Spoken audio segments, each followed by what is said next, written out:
this is Tata, and welcome to the Chelsea Time Post Show. It is Wednesday, August 23, 2023, and tonight I will be reviewing AEW Dynamite. Tonight's Dynamite was a go-home show to Allin. We have a lot to talk about.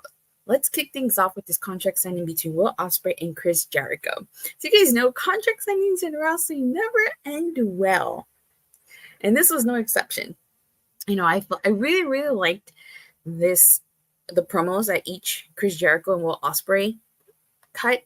They were both really good. Like, Chris Jericho came out with Sammy Guevara, and prior to this, they had interviewed Sammy Guevara backstage, and he said that he thinks Chris Jericho is blinded by friendship. And then, Angelo Parker asked Sammy if tell Sammy that they're trying to stop him from making the same mistake because he's also blinded by his friendship with Jericho. So that's why Sammy Guevara was out there with Chris Jericho. And Don Callis basically makes it a point that he offered Chris Jericho's head on a platter to Will Ospreay at Wembley Stadium, and he threw away 30 years of friendship for money. So Will Ospreay says that he will make a lot of money in this match, and that after he beats Chris Jericho, he will be the only matches that he beat Omega, Okada, and Chris Jericho. And he makes note that his contract with New Japan is up in 6 months. That's very interesting. So does he stay with New Japan or does he come to AEW? I guess we'll find out in 6 months. He goes on to say that who is not going to pay millions of dollars? He's the best wrestler in the world. Better than Chris Jericho, better than CM Punk, better than Bryan, and better than the Elite. But there you go. If he does come to AEW full-time, those are a couple people he can feud with, especially right now that he's feuding with Chris Jericho. So, Chris Jericho congratulates him on everything that Ospreay has accomplished. And he tells the story about how 5 years ago, he called Will Ospreay and told him to tone it down so he wouldn't end up in a wheelchair like his hero, Dynamite Kid. And that originally this match was supposed to happen in 2021 in the Tokyo Dome before the lockdown. He goes on to say that this is going to be bigger than WrestleMania, bigger than the Tokyo Dome, bigger than anything else. And he's coming from the top of the mountain. And he tells Ospreay to prove that he can beat Chris Jericho and tells him not to regret picking up that phone. And then Will Ospreay, he knocks that microphone out of Jericho's hand, and then Jericho slaps him, and the brawl breaks out between all of them. So I really like this segment. Can't wait for Jericho and Ospreay. It's going to be one hell of a match. Yes, it is. And they sold me this match with this segment, these promos alone. Even prior to this, though, I was really looking forward to this match, and now I'm looking at it 10 times more. But what did you guys think of this segment? Did you guys like it? Are you guys looking forward? Who do you guys think is going to win? Honestly, I think Will Ospreay is going to win. I think he will beat Chris Jericho. But that's just me. Who do you guys think is going to win? Will Ospreay or Chris Jericho? Let me know in the live chat or in the comment section.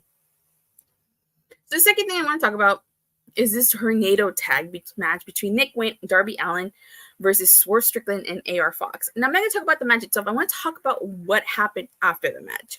So Darby Allin and Nick Wayne are victorious because Nick Wayne pinned AR Fox. Jericho won. Really? Why do you think Jericho is going to win? The only way I see Chris Jericho winning would be through some shenanigans. I feel like that would be the only way. Otherwise, I think Ospreay. It has to be Jericho. Really? That's 2 for Jericho. Why Jericho?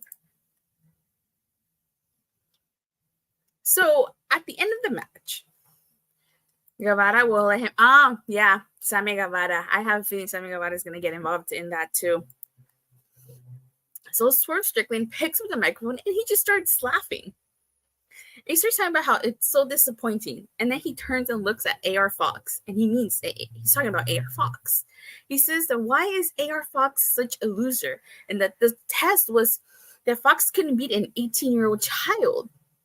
Now remember, AR Fox turned on Darby Allin and Nick Wayne on the July 26th edition of AEW Dynamite. Jericho wins, but I see Sammy heel turn. Ooh, okay, I didn't think about that. So he wins, and then at the end, Sammy Guevara turns heel on Chris Jericho. Okay.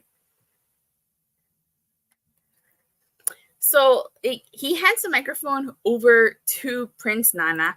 I like when Nick Wayne hit the double Wayne's World on both Fox and Swerve Strickland. Wayne's World Party Time. Excellent. You know, I've actually never seen Wayne's World. So if that's a reference to the movie, okay, I can kind of see it. But the World Party Time? Yeah, never seen the movie. I know. So Brian Cage attacks AR Fox, and then of course, you know, Darby Allin, Nick Wayne, and Sting come out to help AR Fox. And you know, Darby Allin takes his hand, hugs him, and he says that he loves him. What? Watch Wayne's World. It's a classic. I will when you watch Zoolander. So then, like, Darby Allin starts asking who can be Swerve Strickland's partner. Now, Brian Cage is right there, so I kind of thought, okay, maybe Brian Cage is going to be his partner. No. And so it is a Cage, but it's not Brian Cage. It's Christian Cage. So he comes out with Luchasaurus, and God, you know, Christian is such a freaking savage. Wayne's World is a must-see movie. Mike Myers' most iconic role next to Austin Powers. Okay, I gotta check this out. He's such a savage, and I'll tell you why, because he drops the father line. No, everybody was like talking about that line about when he says how Nick has a father and his dad is dead. God, glad that Christian Cage is in this match. Yes, me too, and I'll talk about that right now.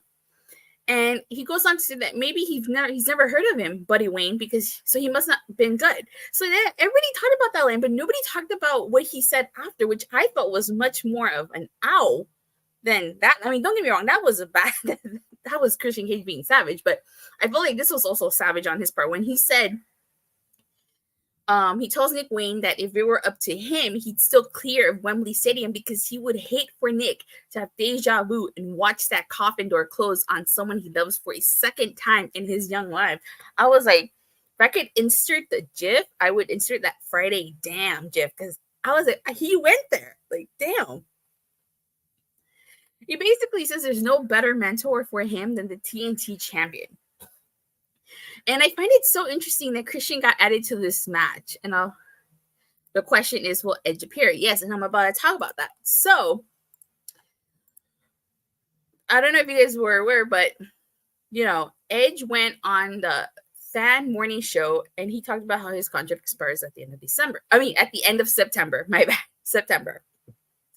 So today, news dropped, Wade Keller of PW Torch stated that Copeland presented to WWE what it would take to retain his services, but WWE declined to meet his request. This has sparked a belief within WWE that he is probably headed to AEW and knew at that time what AEW could offer him, based perhaps on conversations with other wrestlers of his star power about AEW pay.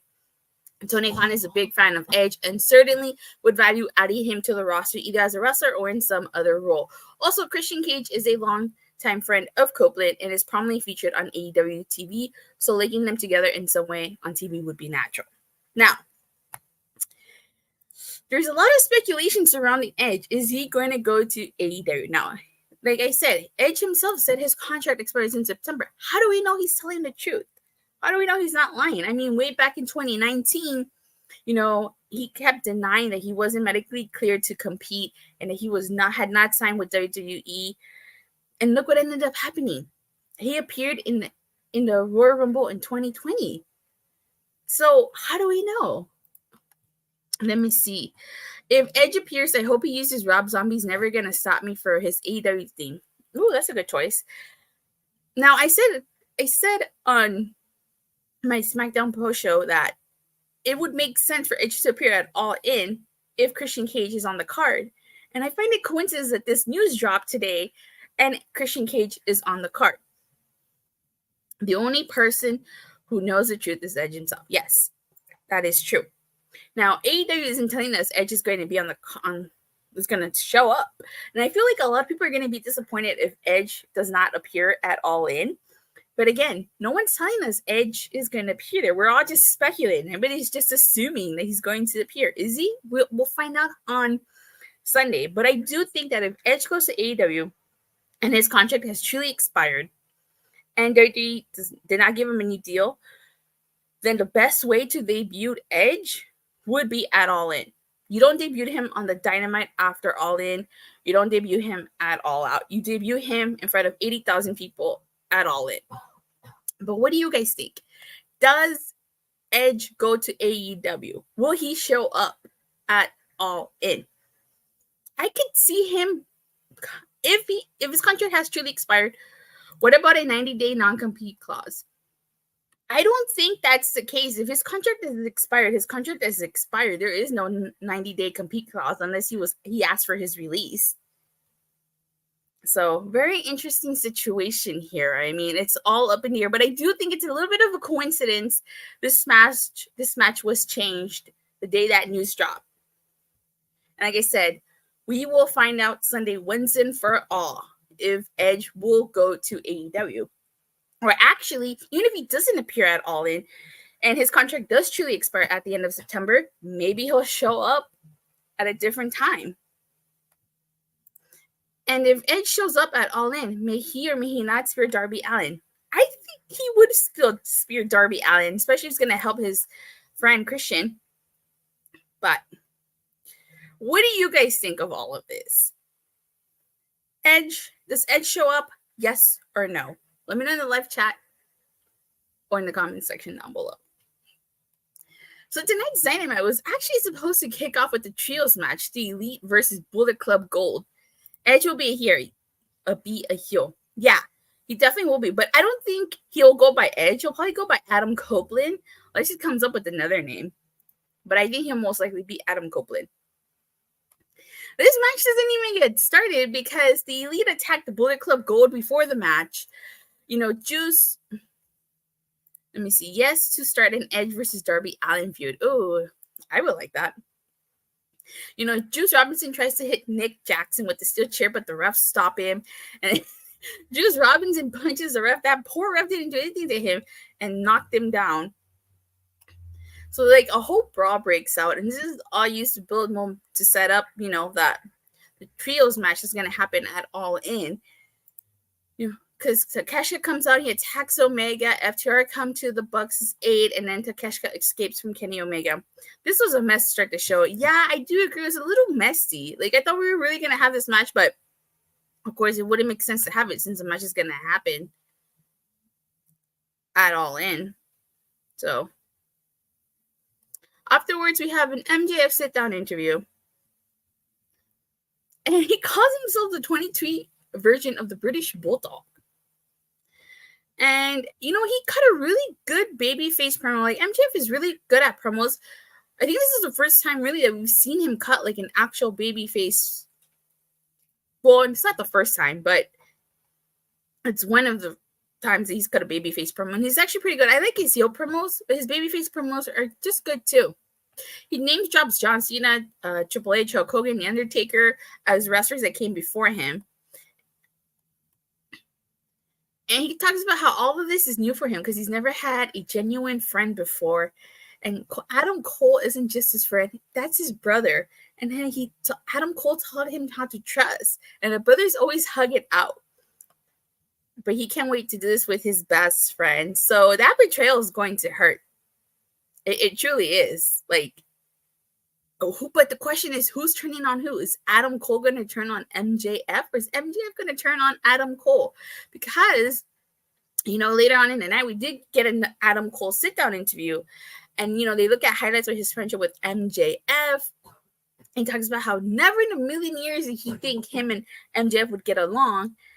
And he talks about how he appreciates that Max helped him find himself again, especially after the concussion. And Max reminded him who the real Adam Cole is and and he's so grateful for that. Cole turns on MJF or Roderick Strong turns on Cole. He says that he needs to win this match. And then he gets upset because Renee Paquette asked him about his friendship with MJF. And he goes on to say that he's done with that. He doesn't understand how people can process, how two people can be friends and there are no issues between him and MJF. So it's going to be the festival of friendship all over again.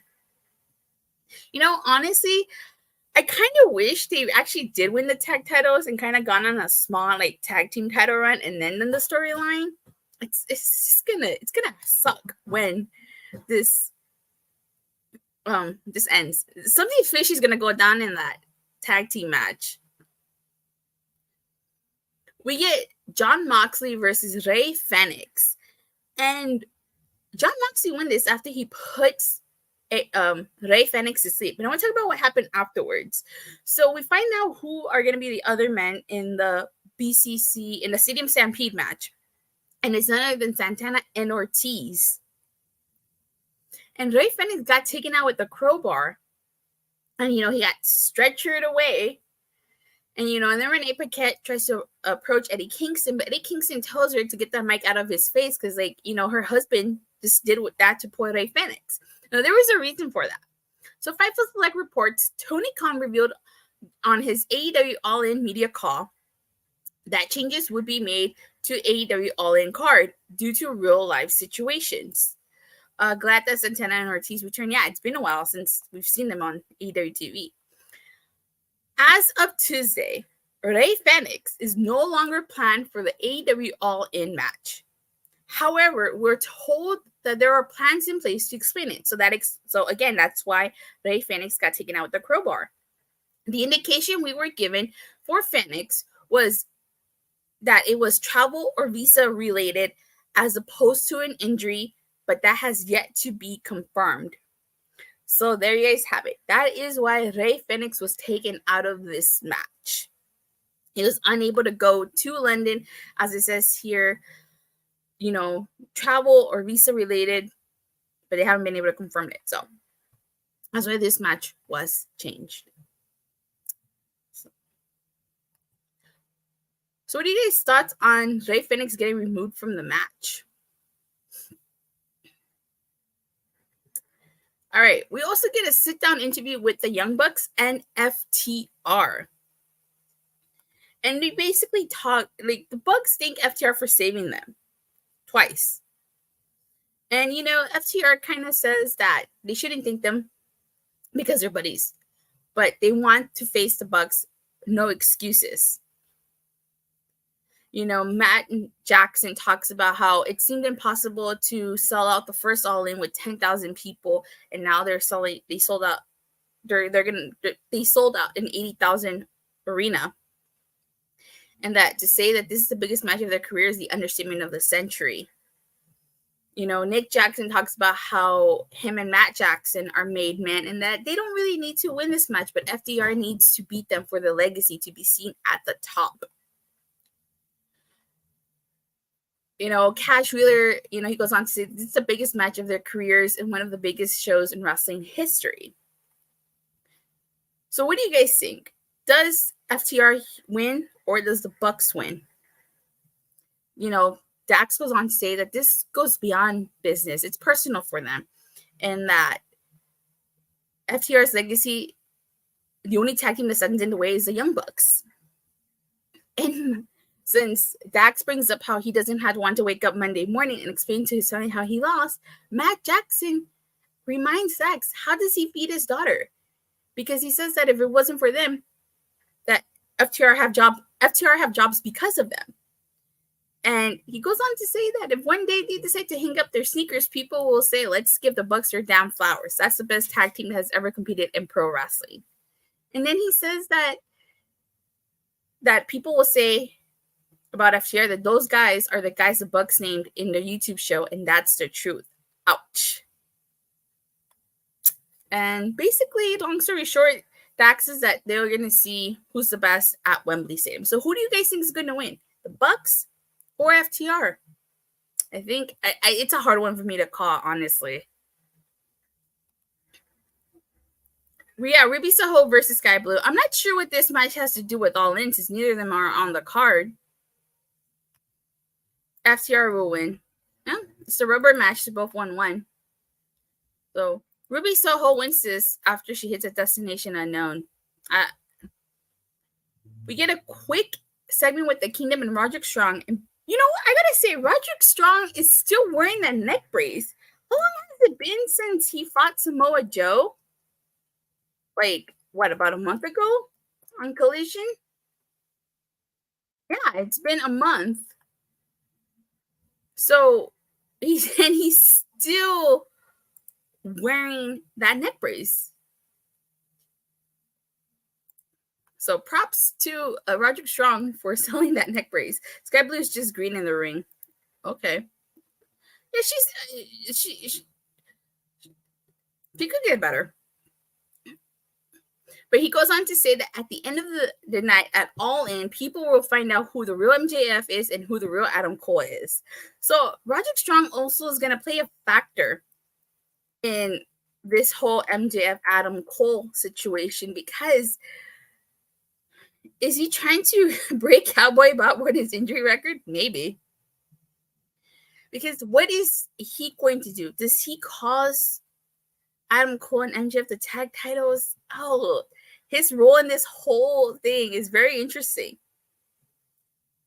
We get a quick segment with the Acclaim, and they basically call out the House of Black. Let's see, I want the Bucks to win, but I think FTR will win. But then I could be wrong. It's a difficult call because who needs to win more? Exactly. It is a difficult call.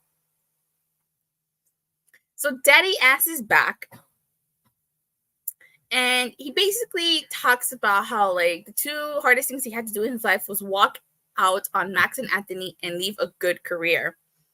And, you know, Max got busted open and they hurt one of his kids. So Billy Gunn, badass Billy Gunn, is going to Allin, and it's going to be for those trios titles. I honestly think the Acclaim and Daddy Ass, or excuse me, the Acclaim and Billy Gunn are taking those trios titles off House of Black. You know, honestly, I kind of feel like House of Black's reign wasn't, how can I say this? Like, I mean, they had good matches, but I wish they could have done more as trios champions. You know, I still wondered what happened to Andrade. Badass. Yeah, badass Billy Gunn. More like it. Thanks. So, you know, we didn't get Malachi Black versus Andrade. I think that would have been a much bigger match, but thank you. Ready for Allin? Yeah, I am ready for Allin.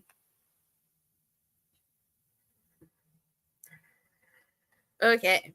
So the main event is the ROH World Tag Team title match. It's Aussie Open versus the Hardys.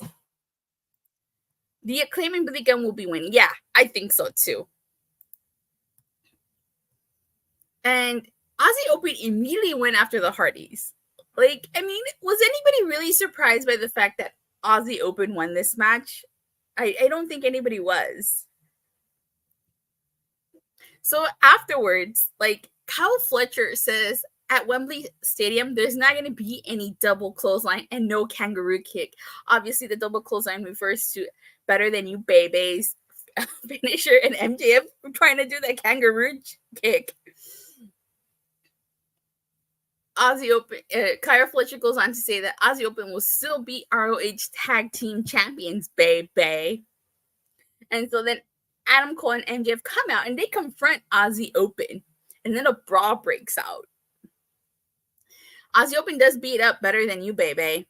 And they attempt to do a double clothesline on Adam Cole, but MJF saved him. Like, oh my God, imagine to add insult to injury. He was getting ready to hit that kangaroo kick. You know what? I kind of wanted to see that. I really wanted to see MJF do that kangaroo kick. Hopefully we see it. So, like, MJF saved Adam Cole twice during this. And, you know, there was this one spot where MJF, he was holding Kyle Fletcher and Adam Cole was going to throw a kick. Kyle Fletcher ducked and MJF caught Adam Cole's kick. You know, MJF then grabs his title, he lifts it up, and he bumps into Cole, who was trying to, like, shake his hand. You can see MJF pull out the Dynamite ring, and then, like, he turns around and hugs Adam Cole. And, like, Cole's just kind of looking at him after MJF goes to the top rope. I mean, it begs the question, like, what's going to happen? Something's going to go down in that 0-hour tag team match. That's going to affect the main event for sure. I find it hard to believe that MJF is going to actually wrestle 2 matches here. You know, I still wonder what was in that contract that MJF made Adam Cole sign to get this match. Are they even going to allude to that? Like, something's got to give, right? What do you guys think is going to happen? Who's going to turn on who? I think it'll be I think at this point, we're all expecting Adam Cole to turn on MJF, but I also think MJF turning on Adam Cole is too predictable. What if they both turn on each other? What if like Adam Cole's about to turn on MJF, but then MJF is also going to turn on Adam Cole, and they just turn on each other? But again, what role does Roderick Strong play in all of this? Oh my God, the possibilities are endless. What do you guys think is going to happen here? One possibility could be MJF just bells and leaves Adam Cole out there by himself, and it essentially becomes a 2-on-1 handicap match. Or MJF does go out there, but he lets Cole do all the work. He did refuses to tag in or something. Or vice versa. Maybe Adam Cole lets MJF do all the work and doesn't tag in. I don't know. There's so many scenarios, and I guess we will find out on Sunday what happens. But shit's gonna go down during that 0-hour match. All right. With that being said, thank you guys all so much for watching and for the continued support. I know we are in Power Month, and I know I did not release content these past 2 weeks. I've had some editing software issues, so that's why I haven't released any Power Month content, but rest assured, I will be doing some content drop of Power Rangers. Monday is 30 years of Power Rangers. 7 out of 10, good show, and way better than last week's Wednesday Night Raw show. But yeah. So overall, I've always said the purpose of a go-home show is to sell you the pay-per-view. And I thought tonight's show was actually pretty good. I do agree with Michael here. It's a 7 out of 10. The women's match, I felt like, what does it have to do with Allin when Skye Blue and Ruby Soho are not on the card? And I feel like there's a Acclaimed segment. You could have done that on Collision because most of that stuff happened on Collision. But aside from that, really good show. And like I said, thank you guys all so much for watching and for the continued support. Please don't forget to like and subscribe. Make sure you hit that bell so you get notified whenever I go live or release a new video. And I don't know if I will be doing a review for Friday Night SmackDown / AEW Rampage. So if I don't do that, I will see you guys Sunday for AEW, after AEW All In. Bye.